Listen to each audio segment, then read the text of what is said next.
दोस्तों आज हम बात करने वाले हैं माँ कात्यायनी के बारे में।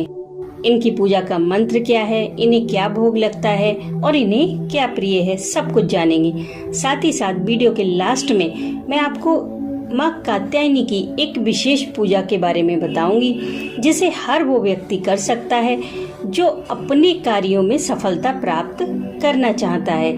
और जिन बच्चों को विवाह में रुकावटें आ रही हैं, किसी वजह से उनका विवाह नहीं हो पा रहा है सब कुछ करने के बाद भी, तो वो भी इस पूजा को करके अपने विवाह संबंधी सभी रुकावटों को दूर कर सकते हैं। दोस्तों अगर आप सिर्फ उपाय करना चाहते हैं, आपने व्रत नहीं रखा हुआ है, तो आप केवल उपाय कर सकते हैं। आप वीडियो के लास्ट में जाइए और उपाय देख लीजिए। तो चलिए वीडियो शुरू करते हैं। दोस्तों नवरात्र के छठे दिन माँ कात्यायनी की पूजा अर्चना की जाती है। माँ कात्यायनी अदृश्य जगत को चलाती हैं। माँ कात्यायनी ऋषि कात्यायन की तपस्या के फल स्वरूप उनकी पुत्री के रूप में प्रकट हुई थी और महिषासुर का वध किया था। असुर केवल उस समय ही नहीं बल्कि आज भी हैं, क्योंकि असुर मनुष्य की बुरी प्रवृत्तियों को कहा गया है। जब मनुष्य के अंदर हिंसा और पाप वृत्ति समाप्त हो जाती है तो वह अंतःकरण से शुद्ध होकर माँ भगवती की कृपा का पात्र बनता है और मोक्ष को प्राप्त करता है। माँ कात्यायनी की उपासना का मंत्र है, या देवी सर्वभूतेषु स्मृति रूपेण संस्थिता नमस्तस्यै नमस्तस्यै नमस्तस्यै नमो नमः। दोस्तों नवरात्रि के छठे दिन आप माँ कात्यायनी का ध्यान करते हुए इस मंत्र से कम 11 आहुतियाँ अवश्य दें। अगर आप ज्यादा दे सकें तो बहुत अच्छी बात है, नहीं तो आप केवल 11 आहुतियाँ अवश्य दें, क्योंकि माँ के हर स्वरूप की पूजा करने के लिए हमें उनके मंत्रों का ही जाप करना होता है।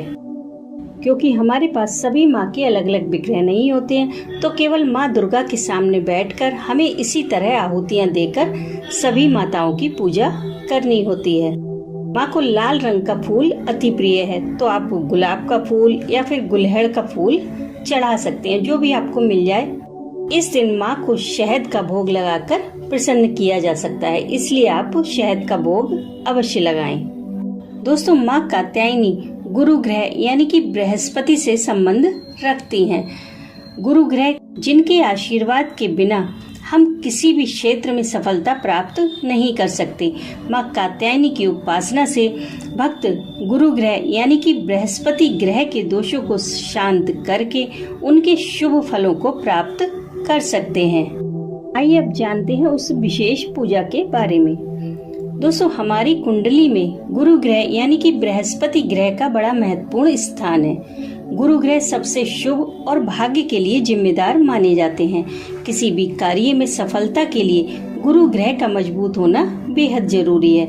जब कुंडली में गुरु ग्रह मजबूत स्थिति में होता है तो हमें भाग्य का साथ मिलता है। हम जिस काम में भी हाथ डालते हैं वही सफल होता है। वो कहते हैं ना कि वो तो मिट्टी को भी छू ले तो सोना बन जाए, बस वही है। अगर गुरु ग्रह फेवर में होते हैं तो मिट्टी भी सोना बन जाती है। विवाह भी समय से होता है और शिक्षा भी अच्छी मिलती है। लेकिन जब यही गुरु ग्रह कमजोर स्थिति में होते हैं तो विवाह में देरी होती है, प्रत्येक कार्य में असफलता मिलती है, जीवन में निराशा और नकारात्मकता बढ़ने लगती है। हम जो भी काम शुरू करते हैं वही लटक जाता है और हमें सफलता नहीं मिलती है। अगर आपके जीवन में भी ऐसी ही परिस्थितियां बन रही हैं तो माँ कात्यायनी की पूजा उपासना से आप अपने गुरु ग्रह को स्ट्रॉन्ग बनाकर उनसे शुभ फलों को प्राप्त कर सकते हैं। इस उपाय को आप नवरात्रि के छठे दिन से यानी कि माँ कात्यायनी के दिन से शुरू कर सकते हैं। अगर किसी वजह से आप इस उपाय को शुरू ना कर पाए नवरात्रि में, तो आप किसी भी महीने की शुक्ल पक्ष की छठ से यानी कि छठी तिथि से इस उपाय को शुरू कर सकते हैं। इस पूजा के लिए आपको चाहिए 6 हरी इलायची।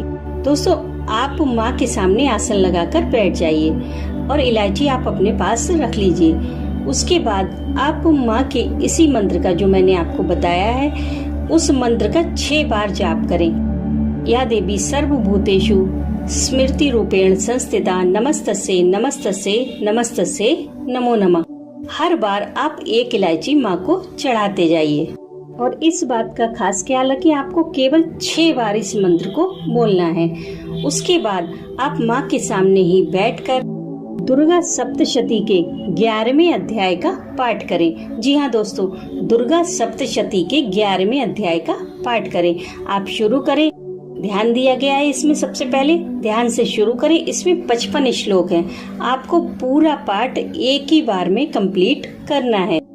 अगर आप संस्कृत में पढ़ सके बहुत अच्छी बात है, नहीं तो आप हिंदी में पाठ कर सकते हैं।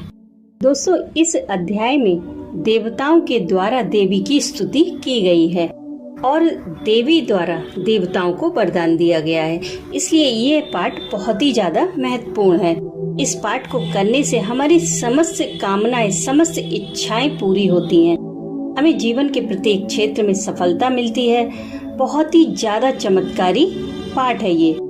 जब आप इस पाठ को कर लेंगे तब आप इसके रिजल्ट देखकर चौंक जाएंगे। बहुत ही ज्यादा पावरफुल है ये पाठ करने के बाद में आपने जो 6 इलायची माँ को चढ़ाई हैं, वो आप थोड़ी देर के बाद उठा लीजिए और उठाने के बाद उन इलायची को आप अपने पर्स में रख लीजिए। आपको उन इलायची को बहुत ही ज्यादा कीमती समझना है। आपको उन्हें बिल्कुल भी वेस्ट नहीं करना है। जब आप किसी खास काम से बाहर निकले, किसी खास काम से जा रहे हैं या फिर कोई एग्जाम देने जा रहे हैं, तब आप उसमें से 1 इलायची खा लें। दोस्तों, इसी तरह से आपको इसका पाठ 11 बार करना है, लेकिन एक दिन में नहीं करना है। इसका पाठ आपको प्रत्येक महीने छठ वाले दिन इसका पाठ करना है। आप शुक्ल पक्ष की छठ को भी पाठ करें और कृष्ण पक्ष की छठ को भी पाठ करें। इस तरह आप अपने 11 पाठ कंप्लीट कर लीजिए।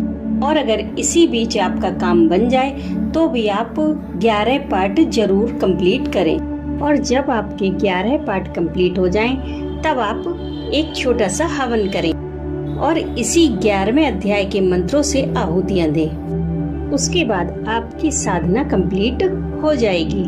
और हाँ, जिन बच्चों को विवाह में समस्या आ रही है वो भी इसी उपाय को कर सकते हैं। अगर किसी वजह से वो बच्चे इस उपाय को ना कर पाए तो माता पिता में से कोई इस उपाय को कर सकता है, लेकिन इलायची का प्रयोग आप बच्चों के ऊपर ही करें। जैसे कि कहीं पर लड़की को देखने वाले आ रहे हैं, तब आप यह इलायची उसे खिला दें। अगर आप किसी विवाह के लिए जा रहे हैं, लड़के के विवाह के लिए जा रहे हैं, तो उस समय आप इलायची का अवश्य प्रयोग करें।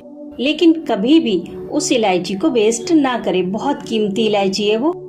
उसको जो पूजा कर रहा है वही खाए, या जिसके लिए यह पूजा की जा रही है वो खाए, और घर के बाहर का कोई सदस्य इस इलायची को ना खाए। तो दोस्तों, बहुत ही पावरफुल पूजा है ये।